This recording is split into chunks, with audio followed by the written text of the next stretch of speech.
Hey everyone! Sa quick tutorial na ito, ituturo ko sa inyo kung paano palitan ang inyong display name sa Roblox. Una, buksan ang Roblox at mag-login sa inyong account. Pwedeng-pwede nyo itong gawin sa app o sa mismong Roblox website. Ngayon, itap ang gear icon sa top right corner at pumunta sa settings. Sa ilalim ng account info section, makikita niyo ang inyong current display name.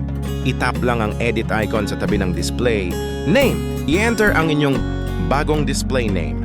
At tandaan, dapat itong sumunod sa community rules ng Roblox. I-click ang save para ma-confirm. Pwede nyo itong palitan tuwing 7 araw. At take note, libre lang ito at walang kailangang Robux. At ayun na nga, lalabas na ang bago nyong display name sa loob ng games. Huwag kalimutang i-like at mag-subscribe para sa mas marami pang Roblox tips.